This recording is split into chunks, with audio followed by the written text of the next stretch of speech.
Bonjour à tous, c'est Claire, bienvenue dans cette vidéo. Alors aujourd'hui il fait très chaud, c'est le début de la canicule.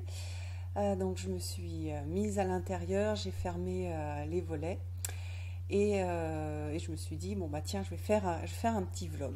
Donc je vais vous montrer les jeux dont j'ai commencé à faire les reviews, ceux que je suis en train d'étudier, ceux dont je vais ne pas faire les reviews parce que j'ai pas trop accroché. Et puis, je vous montrerai aussi le livre que je suis en train de lire, que j'ai redécouvert. Qu'est-ce que je voulais vous montrer aussi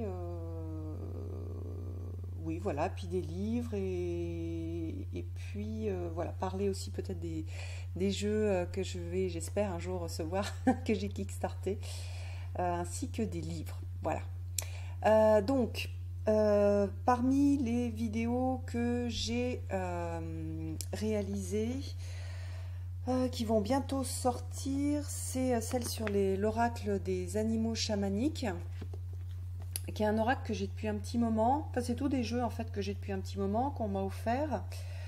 Que oui, voilà, j'ai pas fait la vidéo parce que je sais pas, j'en avais pas mal à faire et puis du coup, je l'ai pas fait tout de suite et après j'ai oublié, donc je me suis dit bah, que c'était dommage. Voilà, donc il y a cet oracle des animaux chamaniques qui est assez particulier au niveau graphique. Mais donc vous verrez ça en vidéo, je l'ai déjà tourné. Le coffret de l'oracle bleu, je vous avais montré le voyage d'Iris et du coup je voulais aussi vous montrer ce coffret. J'aime bien ces coffrets de trajectoire, ils sont bien faits, on a les cartes et un livre. Et donc ce sont souvent des cartes qui ont été créées il y a un peu longtemps. Et du coup c'est intéressant parce que sur ce type de jeu souvent on les trouve en, comment dire, dans un paquet. Et on n'a pas de livre d'explication. Et là souvent en fait les livres sont super bien faits. Donc vraiment j'avais envie de vous le montrer. Voilà, alors il est particulier, hein, il est tout bleu, donc voilà, vous verrez. Et puis un autre jeu que j'avais reçu il y a bien longtemps de Très Daniel qui s'appelle Se connaître par les couleurs. Alors en fait, lorsque j'ai fait la review, je l'ai un petit peu redécouvert et je le trouve très bien fait. Voilà, il y a la plupart des cartes que j'aime beaucoup, il y a les dernières que je suis pas trop fan, mais pour les gens qui travaillent avec les couleurs et puis qui ont envie d'avoir des cartes un petit peu différentes, je le trouvais voilà, bien fait et donc je suis contente de l'avoir ressorti pour vous le montrer et il méritait bien sa petite review pour lui. Voilà, donc ça ce sont les trois reviews que j'ai déjà faites. Ensuite, j'ai un peu de retard pour la présentation des jeux. Et donc du coup je vais vous montrer juste les jeux que je vais juste vous présenter dans cette vidéo parce que j'ai pas trop accroché. Donc ça veut pas dire qu'ils sont pas bien, c'est juste que bah, y a des jeux avec lesquels bah, ça colle bien, puis des jeux avec lesquels ça colle moins bien. Donc je vais vous les montrer. Donc on en a, j'en ai combien? 3. Alors, donc oui, 3 jeux. Un qui est assez ancien, qui est l'oracle des synchronicités. Alors j'ai pas accroché avec le jeu parce que je suis pas trop fan du visuel. Donc ça c'est pareil, c'est pas c'est super personnel. Voilà, il y a des cartes qui sont jolies, mais en fait ça vient de bibliothèques d'images. Et bah, quand on a beaucoup de jeux, enfin déjà quand on a beaucoup de jeux, on reconnaît les mêmes images dans certains jeux. Et puis c'est vrai que moi je préfère quand il y a eu un travail d'un artiste ou même d'un photographe et que c'est pas pris dans des bibliothèques d'images. Je trouve que en tout cas moi ça me donne une impression de froid et j'ai plus de mal à m'attacher au jeu. Alors sinon le thème c'est voilà, l'oracle des synchronicités, s'ouvrir à la magie de l'instant. Il y a des petits nuages avec des cœurs derrière, donc ça c'est assez mignon. Mais donc on va avoir ce type de photos qu'on retrouve dans des, voilà, dans des bibliothèques d'images, donc ou qui sont trop... oui, en tout cas, voilà, moi j'ai un petit peu du mal. Alors, il y en a quelques-unes que je trouve superbes, hein. Celle-ci, par exemple, elle est magnifique. Il y en a qui sont très très belles, hein. Mais ça, par exemple, ça me touche pas forcément, même si je comprends bien le symbole. Les symboles, comment dire, les images ont été très très bien choisies.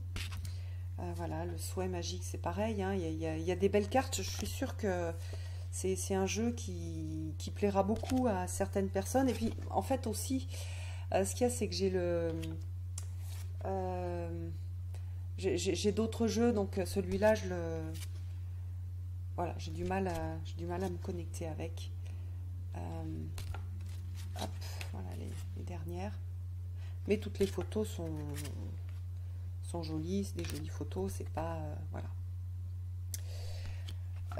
Donc l'oracle des synchronicités, qu'est-ce que je voulais vous montrer? Ah oui, le petit livre. On a à chaque fois, voilà, hop, un livre, comment dire, un texte. Par exemple, là, le feu au vert. Savez-vous que le célèbre armateur grec Aristote Onassis, au moment d'embaucher une nouvelle secrétaire, était attentif aux synchronicités. Rien de plus facile à ses yeux, etc. Puis après le message, si plusieurs signes positifs vous encouragent à agir, faites-le. Donc il s'appelle l'oracle des synchronicités, c'est la base du travail avec les cartes, les synchronicités. Donc on retrouve pas mal de choses sur les différents signes que l'on peut voir. Donc on a l'espace-temps, les signes du ciel, la bonne fréquence, le livre guide, le thème surprise. Donc on a tout ça, toutes ces... la chance, le non-agir, le souhait magique, tous ces thèmes pour travailler sur justement la synchronicité. Donc pour les gens pour qui voilà, qui ont un petit peu du mal ou qui veulent plus connaître ou plus mettre de la synchronicité dans leur vie, ça peut être un jeu pas mal. Voilà, il est bien écrit, il est bien fait, hein, mais je suis pas, voilà, je suis pas une grande fan des illustrations. Et à nouveau, c'est vraiment qu'une histoire personnelle. Ah, attendez, il manque un mot. Hop. Alors ensuite, un autre jeu, vous l'avez déjà vu, c'est l'oracle Maasai. J'avais fait quelques publications parce que en fait, ça m'avait intrigué et je trouvais qu'il était, voilà, qu'il n'était pas si mal que ça, ce jeu-là. Et puis après, j'étais un peu déçue par le traitement des cartes, en fait. Donc on a, voilà, des cartes avec des illustrations qui sont type africaines.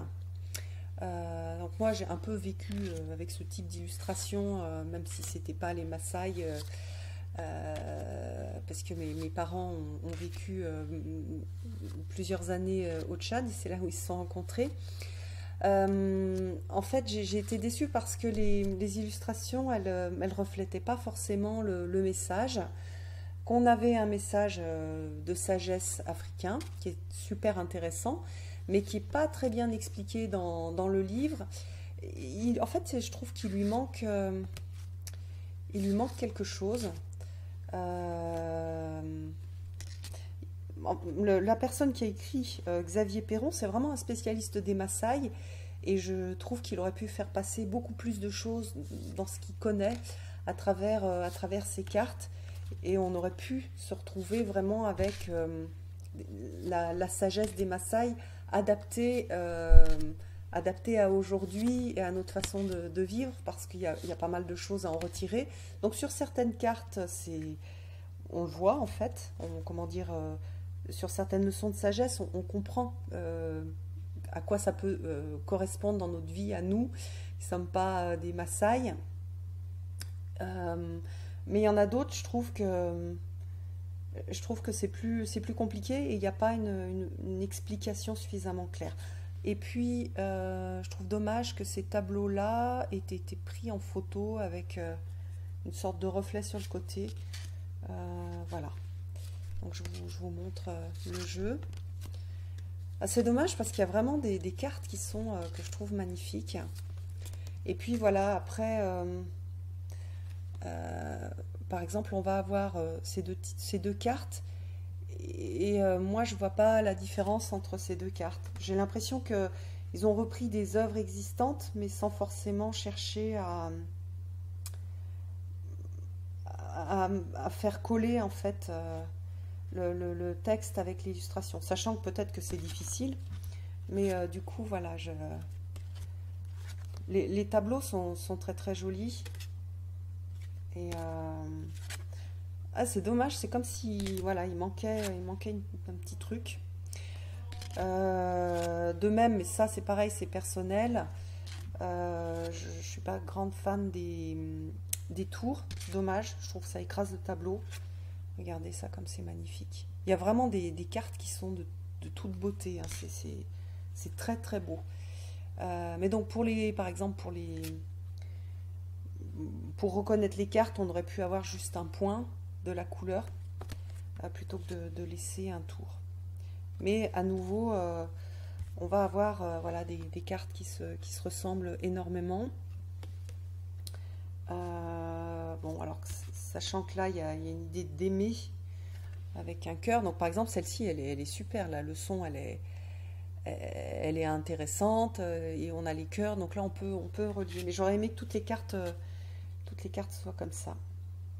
Là, celle-ci aussi. Voilà, là, on a un lien entre le texte et l'illustration. Euh, Donc peut-être qu'il manque... bon, là par contre, voilà, on a le lion. Peut-être qu'il manque un petit texte pour expliquer, pour pouvoir lire et l'œuvre. Peut-être que c'est moi qui n'ai pas su repérer à travers les peintures ce qui est dit. Donc ça veut dire qu'il manque peut-être quelque chose pour l'expliquer. Et puis oui, et puis plus de détails dans le livre pour expliquer la sagesse Maasai. Je vous montre quand même toutes les cartes parce que l'artiste fait vraiment des très très beaux tableaux, hein. Elle fait des tableaux magnifiques. Celui-là, je ne vous l'ai pas montré, mais c'est un de mes préférés. Euh,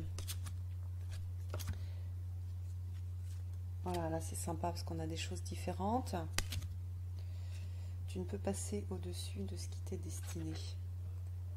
Pareil, c'est super, super beau.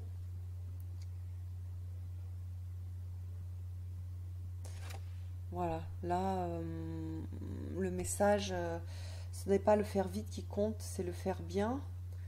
Et on a un personnage avec un cœur, donc peut-être faire les choses avec le cœur. Mais voilà, il y aurait une petite phrase pour guider dans la lecture de l'œuvre. Ça aurait été pas mal. Regardez ça aussi comme c'est beau. C'est vraiment dommage et j'ai vraiment ce sentiment d'incomplétude. Et puis voilà, là c'est pareil, j'aime pas trop. Je- on voit une sorte de reflet. Bon, il y a aussi une peinture hein, qui est plus claire, mais j'aime pas en fait le rendu, ça fait photo. Ouais, voilà. Tu, tu ne peux pas presser la déesse en lui donnant un coup de coude. Ça j'aime bien aussi. Donc en fait dans les explications, euh, donc il y en a qui sont pas mal faites en fait, mais par exemple tu ne peux pas presser la déesse en lui donnant un coup de coude. La patience vient à bout de toutes les difficultés. C'est la déesse Enkai, l'intelligence infinie, le grand tout, qui à la naissance donne à chaque âme incarnée une mission à accomplir dans cette vie-ci. Seule elle sait ce qui est bon pour toi. Enkai, la déesse, reflète le principe supérieur du féminin sacré qui transcende les deux mondes, masculin, féminin, etc. L'unité en soi et donc la vraie compréhension d'une situation ne peuvent s'accomplir qu'en mettant en pratique cette troisième catégorie. Euh,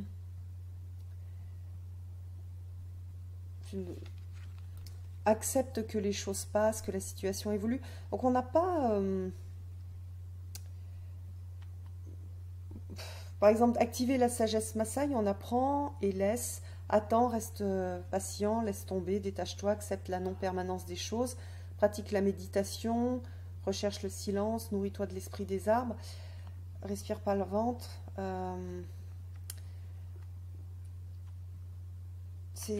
Après, elle parle de jumeau idéal, de jumelle idéale, dirige ton être égoïste, tu pourras vivre en harmonie. En fait, alors peut-être que c'est moi qui l'ai mal compris, hein, mais en fait, j'arrive pas à lier pour chaque carte la sagesse, le message, l'interprétation et activer la sagesse Maasai, plus le lien à l'illustration. Donc, voilà, donc je trouve en tout cas plus difficile à comprendre. Donc s'il y a des gens qui l'ont et qui l'utilisent et qui l'aiment beaucoup, je vous invite à commenter dessous, parce que c'est toujours intéressant d'avoir d'autres avis, puisqu'on est tous un petit peu différents. Donc voilà, ce style d'écriture, ça peut beaucoup plaire à certaines personnes. Voilà, et puis le dernier que je viens de recevoir, c'est la sagesse de Ho'oponopono de Laurent de Becker. Alors là, on a des cartes un peu plus petites que les grandes cartes qu'on peut avoir par exemple dans l'oracle des synchronicités. Et j'aime beaucoup ce format, je trouve ça sympa. Vous voyez, on a quelque chose du plus petit, du coup c'est assez mignon, donc ça m'a bien plu. Mais alors celui-là, le souci, c'est que j'ai ce jeu-là de Claire Burel que j'aime beaucoup. Et donc du coup, chaque fois je l'ai comparé, comme celui-là ressemble plus aux choses qui me plaisent et qui me font vibrer, celui-là, j'ai eu plus de difficultés. Donc, même chose, on a des images de bibliothèque d'images. Et du coup, ça me porte moins. Après, je pense que celui-là, il plaira justement aux gens qui n'aiment pas trop les images, comme dans celui-ci, qui font plus enfantine. Mais moi, ça me plaît. Mais du coup, c'est vraiment une histoire de personnalité, puisque je pense qu'il y a pas mal de gens qui préféreront ce type-là à celui de Claire Burel. Voilà, parce que ça va peut-être plus leur plaire, ce type d'image. D'ailleurs, il est bien présenté. Je trouve que c'est sympa de ne pas avoir fait quelque chose de complètement carré. On a une sorte de... comment dire, oui, on a un petit pont. Et donc, on a des choses qui sont jolies en soi, mais voilà, les bibliothèques d'images, je préfère en fait quand il y a un artiste qui a travaillé aussi sur le jeu. Je trouve ça plus inspirant. Voilà, les mémoires, on comprend bien, hein, par contre les symboles sont bien choisis. Voilà, le mental.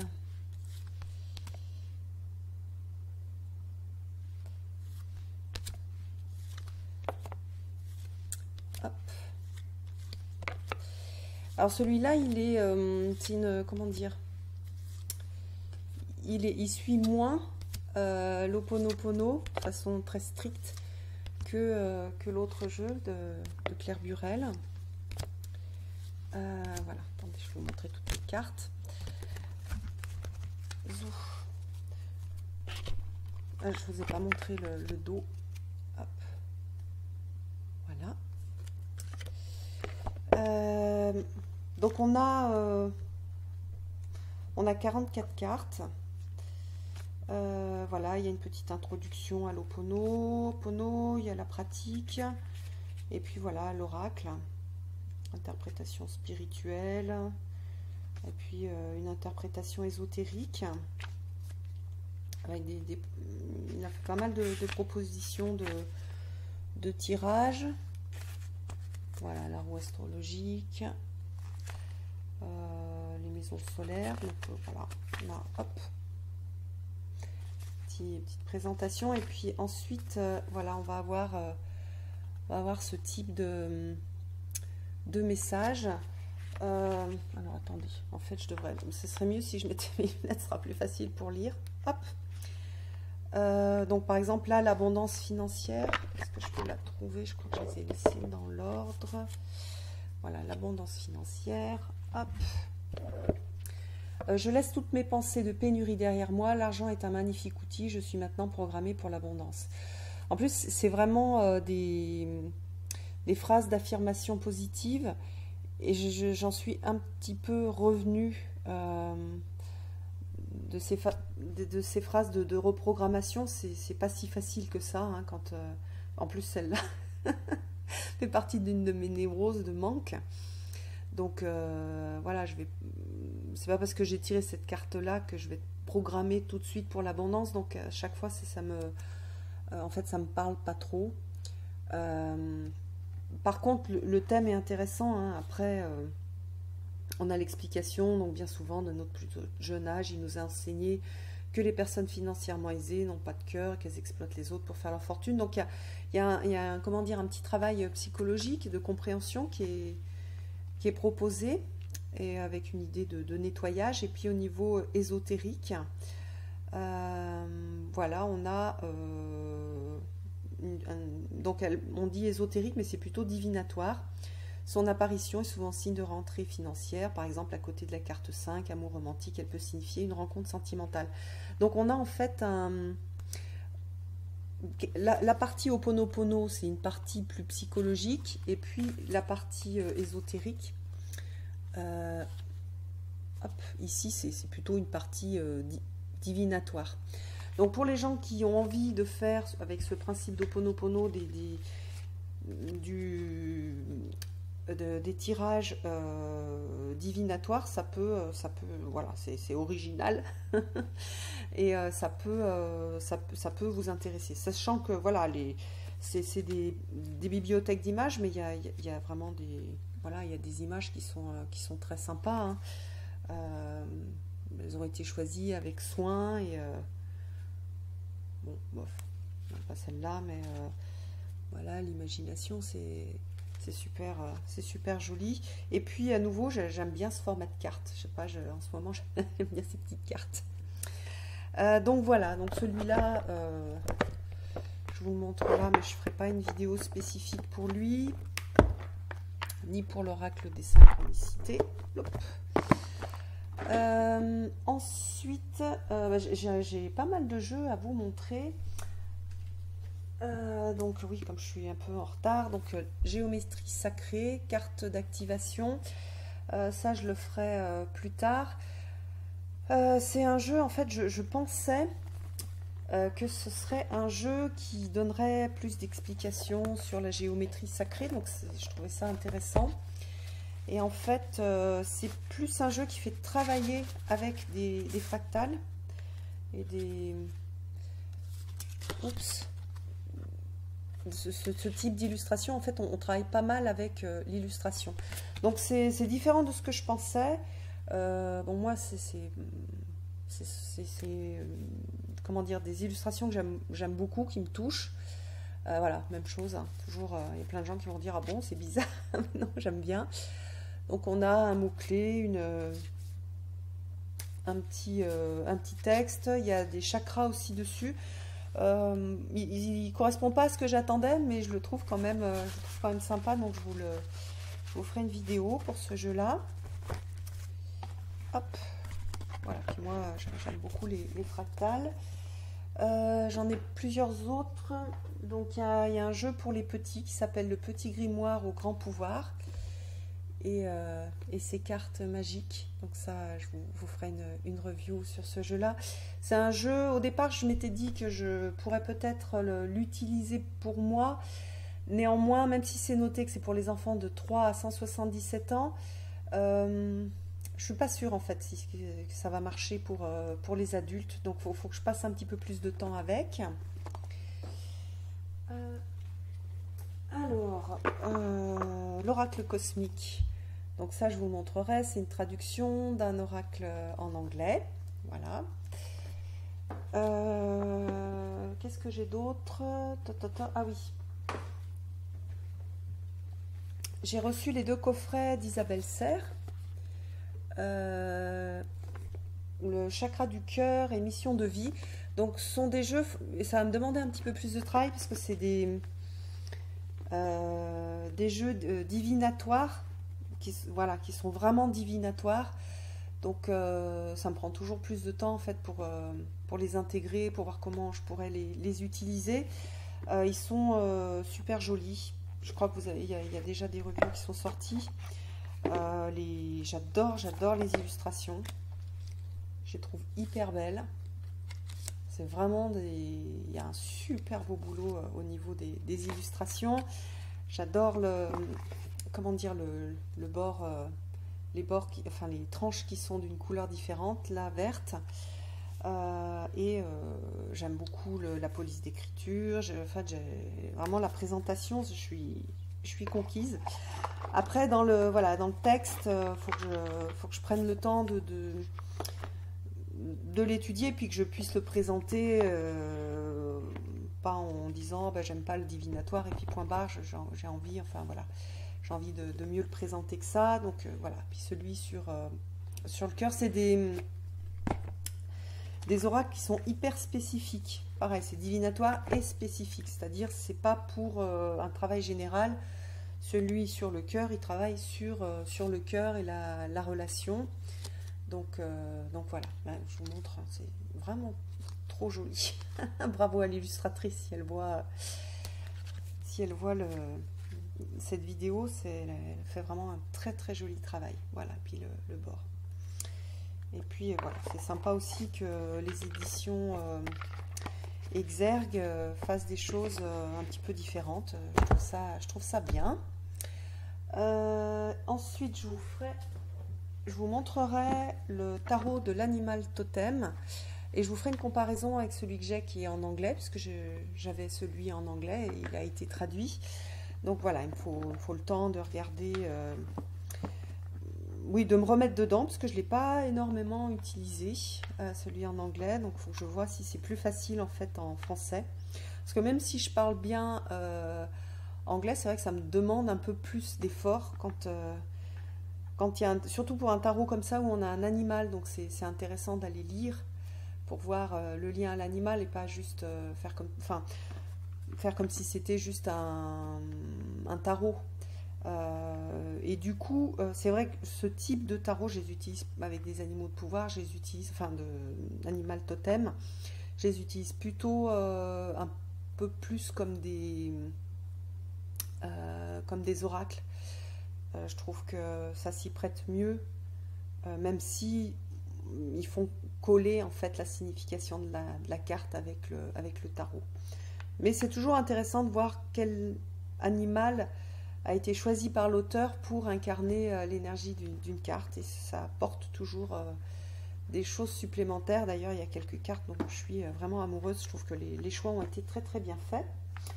Et puis, alors, je vous présenterai aussi un super bouquin d'une dame que j'aime beaucoup, qui s'appelle Sylviane Young. Et c'est une dame que j'avais un petit peu suivie sur internet à un moment.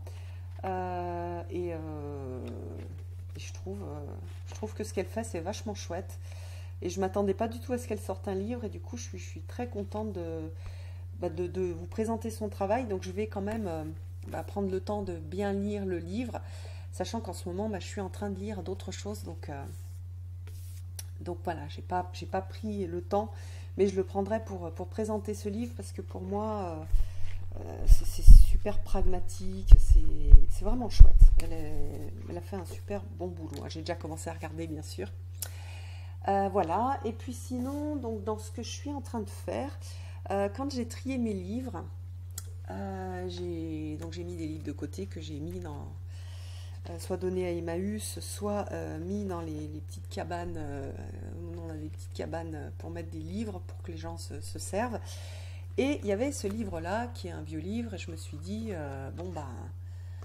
voilà, c'est un vieux livre.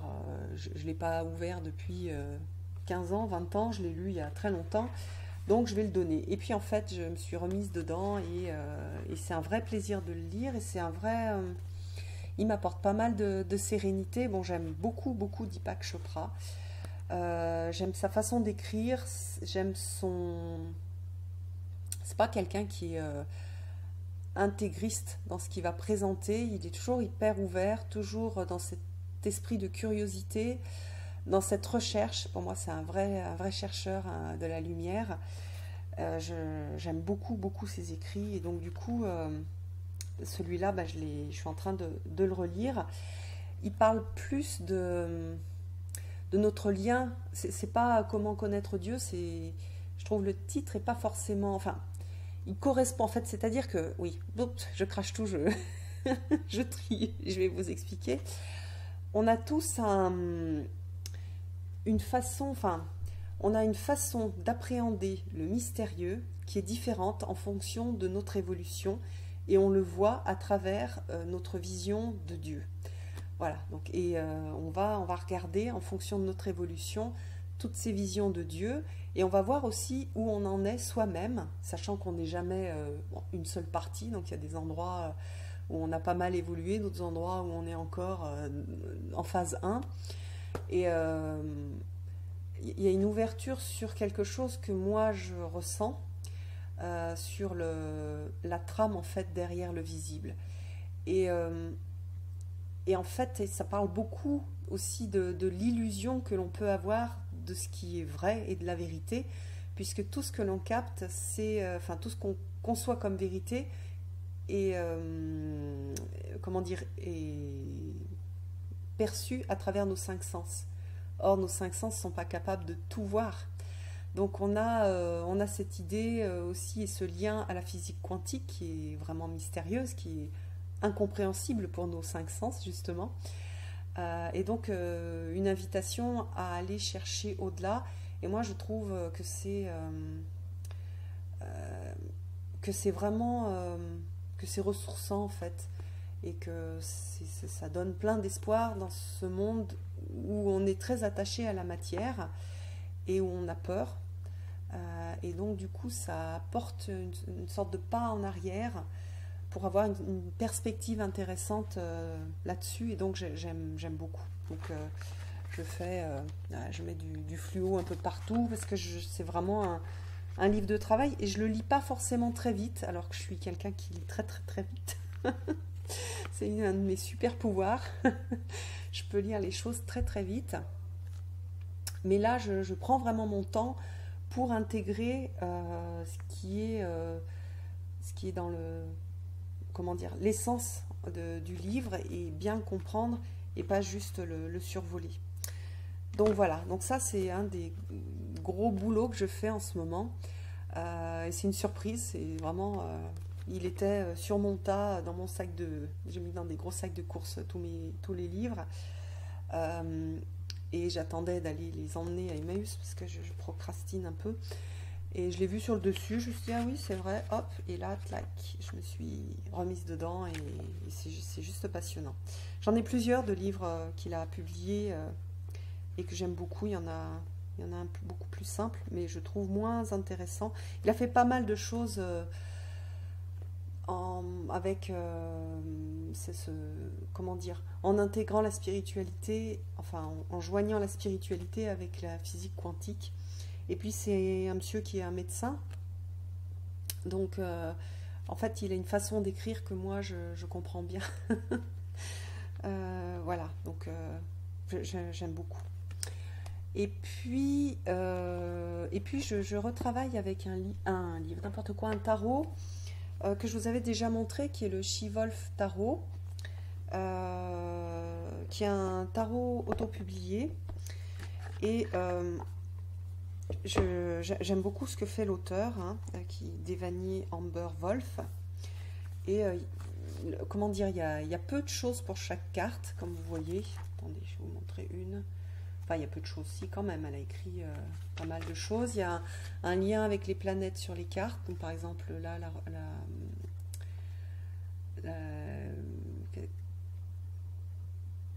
décidément, j'ai vraiment les yeux qui deviennent de plus en plus fatigués. Oui, la volonté de Mars, c'est la tour. Donc, on va avoir des mots-clés. On a l'explication de qu'est-ce qu'elle a mis sur son... Pourquoi est-ce elle a mis, je vous montrerai deux, trois cartes euh, dans sa carte, pourquoi elle a mis tout ça dans sa carte. Donc on a les symboles, je trouve ça passionnant, c'est vraiment chouette. Après on a le côté lumineux, puis le côté ombre. Voilà, hop, côté lumineux, côté ombre. Donc vous voyez, il y a, pour celle-là, plus de 2 pages sur la carte avec un mantra, mais qui n'est pas un mantra, c'est pas un mantra avec tout va bien, je suis dans l'abondance, etc.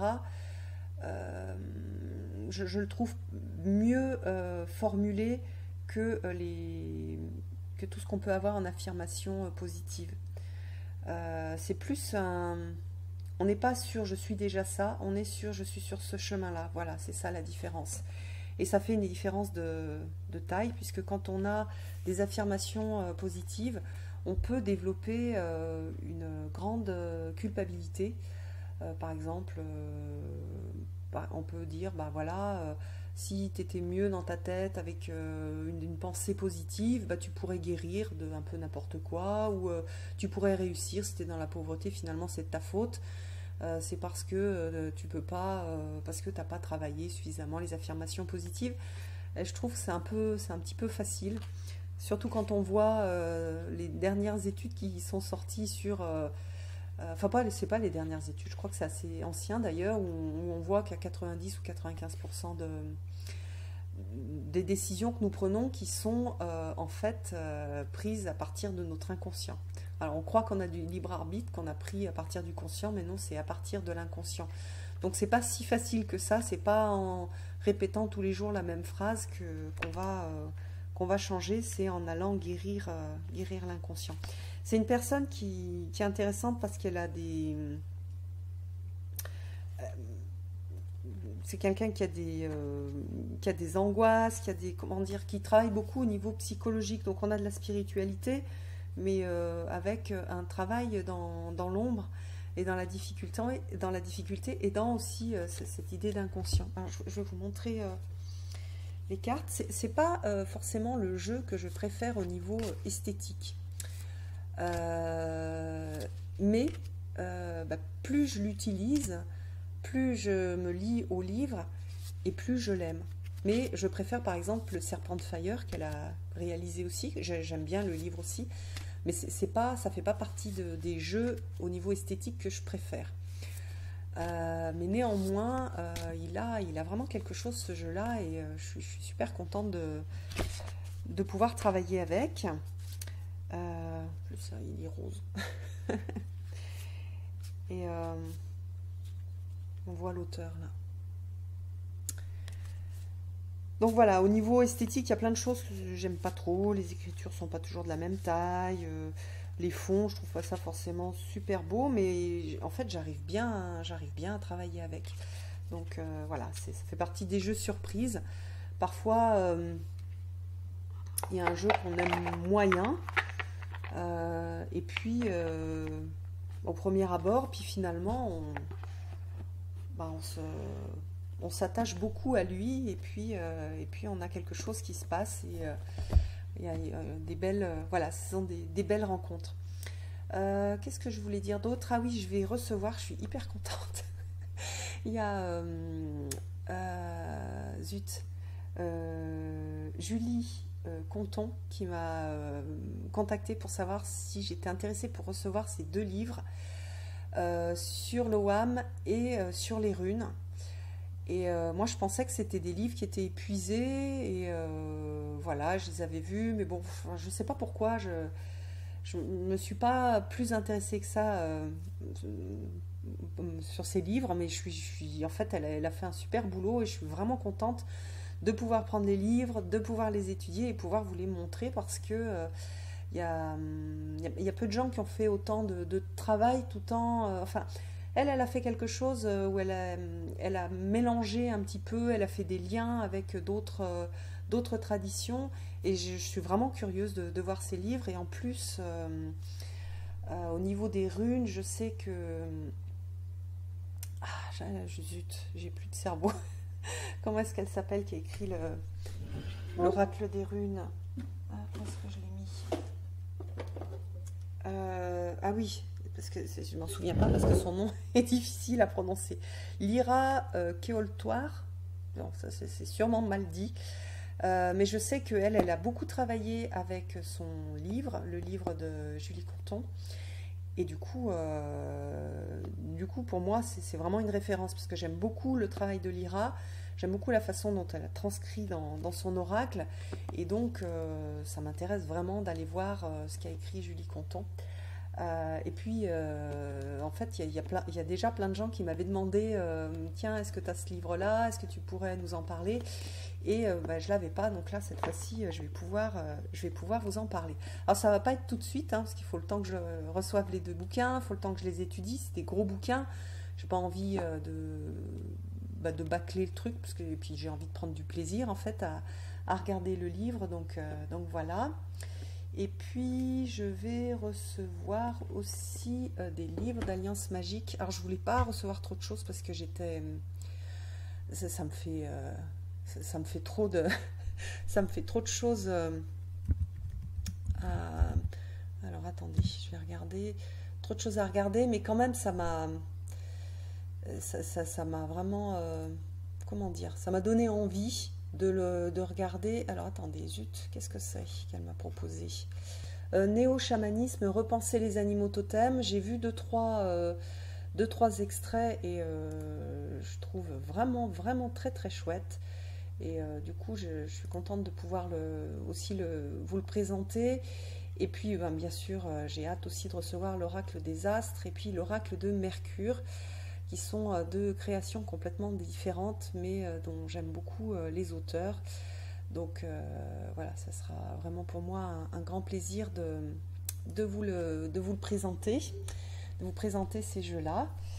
Donc voilà, un petit peu des nouvelles d'ici. Bon ben, prenez soin de vous en cette période de canicule. Et puis je vous embrasse tous et puis je vous donne rendez-vous pour une prochaine vidéo. À bientôt!